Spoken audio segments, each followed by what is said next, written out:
We are going to ask you about HDFC Bank, but we also have another, a finance companies expert joining us. We're going to be joined by Shantanu Chakraborty on the HDFC Bank numbers. Shantanu, good morning, and thank you very much for joining us. Well, how would you rate the pluses and the minuses? It does look like it's still the best stock in terms of asset quality, but it is weaker than its own past, its asset quality. Good morning, Lata. Thank you for the opportunity. Yes, as far as asset quality goes, HDFC Bank seems to be absolutely leading the pack.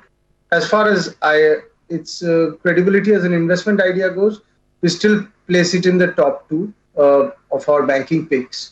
Now, as far as asset quality goes, we also have to keep in mind that this is a bank which has been guiding for lower numbers of stress than most other large banks all through this crisis. So, the situation having panned out the way it has, and they having had maintained the amount of control that they have on their numbers, 0.5% restructuring, 0.8% headline NPA, and even adjusted for the Supreme Court stuff, an NPA of 1.38%.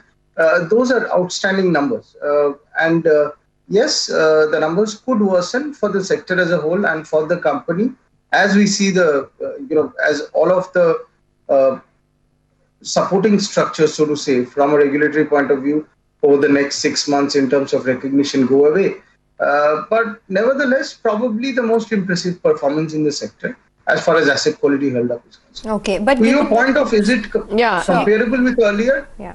Look, Lata, the mix is not the same as well. So, and the cyclical cycle is quite onerous. So we have to keep all that in mind. But given the fact, Shantanu, that the stress of the bank is rising, the quarter-on-quarter slippages are elevated, would you justify higher levels on the stock from here, or would you start to get a bit cautious just for the very near term? I mean, what is your target price? Some of the right. So one minute, Shantanu. Some of the target price increases on the street are because they are willing to give a higher multiple, not only because of EPS, upgrade. Right. So we have made a target price increase. But our target price comes from a greater confidence around the book value of these banks. So one way to reflect that is to try and put a higher multiple on that. The way we approached the crisis was to try and find out the sanctity of the book values of all the banks under our coverage, given what loss levels and LTVs could look like. And therefore, in some sense, figure out what the residual equity for each of these franchises were. And that is where HDFC Bank has stood out. It's one amongst the best. And now that the recovery trajectory has surprised in the positive and probably tracks closer to our bull case scenario, we have accordingly made an adjustment to the target multiple. Our earlier target multiple was 3.7. We're now giving it 4.1, and that's applied to 1 year forward. Okay. I have a big fat question, Shantanu, on this HDFC twins, and I don't know how to wrap my head around it at all. The governor has now made it very clear that a discussion paper will be out on scale-based regulation. Chances are, the guess of the street is some CRR, SLR responsibilities will be added to large NBFCs, including HFCs is my guess, because after all, this is a post-DHFL phenomenon. Now, if that happens, the street is wondering if HDFC also has to keep CRR, then the only logic why they are not merging with HDFC Bank goes away. So, then should we start thinking about merger? Then how do you look at both the entities? Right, look, the case for a merger has been around ever since I've been in the markets in the last 16, 17 years.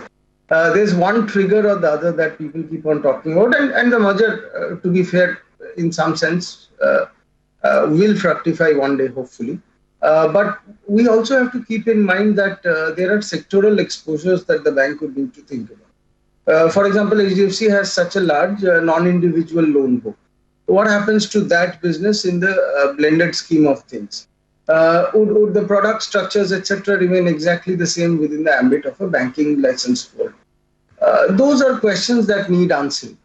But to your point of, is the case getting stronger because of this? Yes, of course. Incrementally, it's something that brings the merger structure economic parity with individual investors. No doubt. All right, Santanu, we will leave it at that. Thank you for joining us and giving us your view. Prakash, same question to you. HDFC and